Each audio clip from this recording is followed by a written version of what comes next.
Bruce Lee, la légende révélée au tournoi de Long Beach. Il y a des moments dans l'histoire où un individu transcende les limites humaines, capturant l'imagination de tous ceux qui le regardent. En 1967, au tournoi international de karaté de Long Beach, Bruce Lee, alors âgé de 26 ans, a offert un tel moment. Une vidéo rare, capturée il y a 58 ans, montre un jeune homme qui redéfinit ce qu'un combat devrait être. Était-ce un simple spectacle, où Bruce Lee opérait-il sur un plan que peu pouvaient atteindre? Aujourd'hui, grâce à l'intelligence artificielle et à l'analyse biomécanique, nous pouvons démystifier les exploits de Lee et révéler la vérité derrière sa légende. Plongeons dans cette histoire fascinante. Un événement inoubliable. Imaginez l'arène de Long Beach en 1967, une foule compacte, pas un siège vide, des champions de karaté légendaires comme Chuck Norris, Mike Stone et Joe Louis scrutant la scène. Au centre, Bruce Lee, tenant le micro avec assurance, accompagné de Jun-Ri, considéré comme le père du taekwondo américain. C'était la deuxième apparition de Lee à ce tournoi, après une première démonstration en 1964 où il avait dévoilé les techniques de frappe du Wing Chun. Cette fois, il allait marquer l'histoire.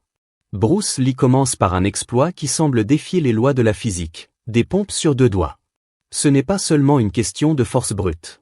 Chaque mouvement révèle une maîtrise totale, un tronc d'acier, des muscles stabilisateurs en parfaite synchronisation.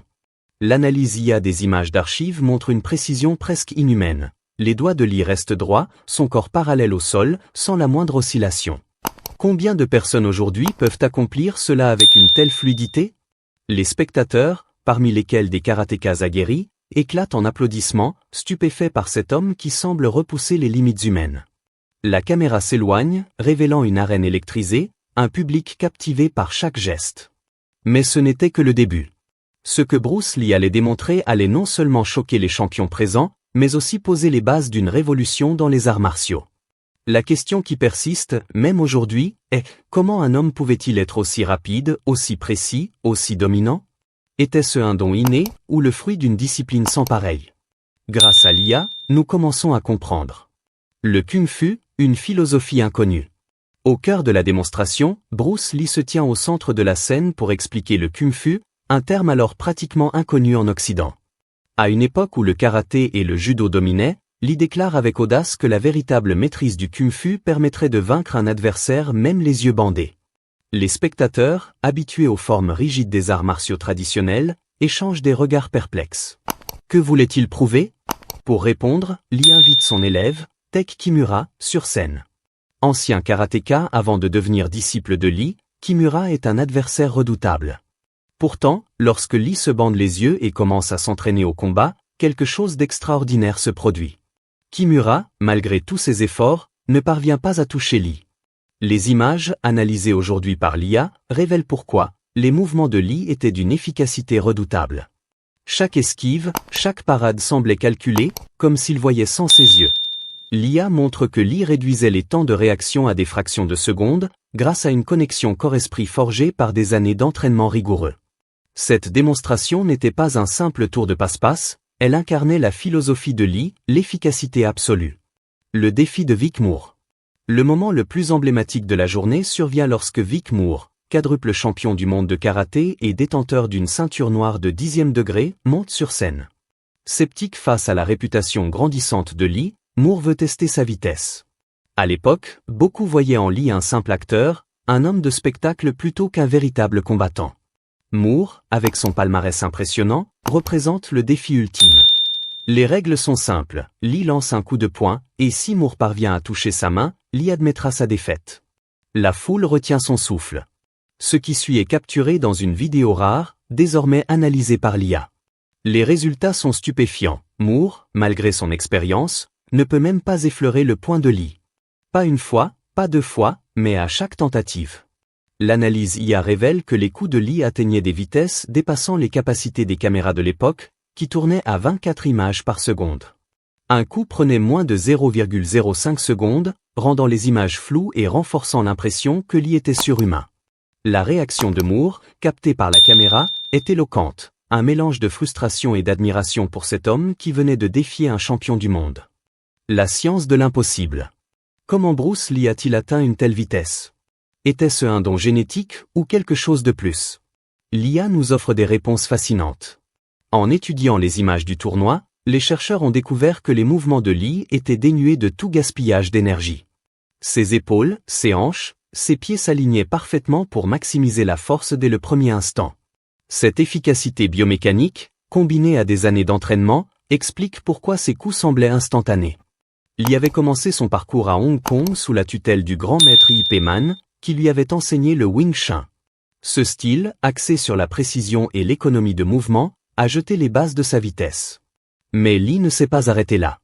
Dès son adolescence, il intégrait des exercices de conditionnement physique, pompes, abdominaux, squats, course à pied, à une époque où ces pratiques étaient rares parmi les artistes martiaux. L'IA montre que ces habitudes, développées dès l'âge de 13 ans, ont amélioré sa coordination neuromusculaire, lui donnant un avantage permanent en termes de réflexes. Mais ce qui a vraiment transformé Lee, c'est son adoption de l'entraînement isométrique dans les années 1960. Contrairement au karatéka qui privilégiait les mouvements répétitifs, Lee utilisait des contractions statiques pour renforcer les fibres musculaires à contraction rapide, celles responsables des explosions de puissance. Par exemple, il poussait contre des objets immobiles pour conditionner ses muscles à générer une force maximale en un temps minimal. L'analyse IA de ses routines d'entraînement révèle que ces exercices ont permis à Lee de produire des coups sans aucun pré-mouvement, un exploit qui désorientait ses adversaires. Une philosophie révolutionnaire. Pour Bruce Lee, le combat n'était pas seulement physique, il était philosophique. Lors du tournoi, il a choqué l'audience en déclarant que les arts martiaux ne devaient pas se limiter à un style unique. Absorbe ce qui est utile, rejette ce qui ne l'est pas, ajoute ce qui est uniquement tien, disait-il. Cette idée, qu'il a formalisée dans le Jeet Kune Do, a redéfini les arts martiaux. En enfilant un équipement de protection, Lee a montré au public un combat fluide, adaptatif, qui préfigurait les arts martiaux mixtes, MMA, modernes. Un ancien élève, qui enseignait à l'école de Chinatown de Lee en 1967, se souvient, Bruce m'a appris à expérimenter, à chercher sans relâche. Il étudiait tout, les arts coréens, japonais, la boxe thaïlandaise, le judo, la lutte. Sa curiosité n'avait pas de limite. Cette approche, validée aujourd'hui par la science du sport, montre que Lee était en avance sur son temps. L'IA confirme que ces méthodes élimination des mouvements inutiles, entraînement ciblé, discipline mentale, sont désormais des piliers des programmes d'entraînement modernes, des sports de combat à l'athlétisme. L'eau, le plus grand professeur. Lee comparait souvent ses principes à l'eau. L'eau est la substance la plus douce au monde, mais elle peut percer la pierre la plus dure. Elle est insaisissable, adaptable. Sois comme l'eau. Cette philosophie s'appliquait autant à son entraînement qu'à sa vie. L'analyse IA de ses mouvements montre qu'il incarnait cette fluidité, pas de tension inutile, pas de résistance mentale. Ses coups étaient comme l'eau ou fluide, imparables, s'adaptant instantanément à l'adversaire. Un autre moment clé du tournoi illustre cette idée. Lors d'une démonstration, Lee a expliqué que la rigidité rend prévisible, tandis que la fluidité permet de surprendre. En combat, il coulait autour des attaques, anticipant et réagissant avec une précision déconcertante. L'IA révèle que cette fluidité venait d'une réduction des temps de décision. Lee éliminait l'hésitation, un facteur que les combattants modernes cherchent encore à maîtriser. L'héritage d'un visionnaire. L'analyse IA des images de 1967 nous donne une vérité saisissante. La vitesse et la puissance de Bruce Lee étaient humaines, mais portées à leur apogée par une discipline obsessionnelle. Il n'était pas un surhomme, mais un homme qui comprenait que le corps peut accomplir ce que l'esprit croit possible. Les champions présents à Long Beach, comme Vic Moore, n'avaient aucune chance, non pas à cause d'un don surnaturel, mais parce que Lee avait maîtrisé l'art de l'efficacité. Son héritage dépasse largement le tournoi de 1967. En fusionnant les arts martiaux traditionnels avec des principes scientifiques, Lee a créé un modèle pour l'athlétisme fonctionnel.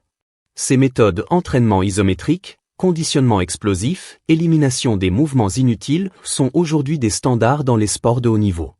Sa philosophie, qui prône l'adaptation et l'innovation, résonne dans des domaines aussi variés que la science du sport, la technologie et même la recherche en IA. Mais la véritable leçon de Bruce Lee est plus profonde.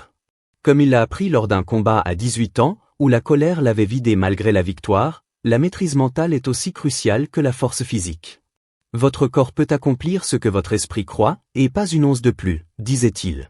Cette vérité, révélée par l'IA, montre que Lee n'était pas un phénomène inexplicable, mais un exemple de ce que l'humanité peut atteindre avec discipline, curiosité et clarté. Une question ouverte. Alors, Bruce Lee était-il vraiment imbattable? Les champions de Long Beach en 1967 le pensaient, et Lee confirme que sa vitesse était mesurable, mais rare. Ces méthodes peuvent-elles encore donner un avantage aux athlètes d'aujourd'hui, ou la science moderne a-t-elle dépassé ses secrets? La réponse réside peut-être dans sa philosophie. Comme l'eau, nous devons continuer à nous adapter, à apprendre, à créer. Que pensez-vous de l'héritage de Bruce Lee? Partagez vos réflexions dans les commentaires. Merci d'avoir lu et à bientôt pour une autre exploration des légendes qui ont façonné notre monde.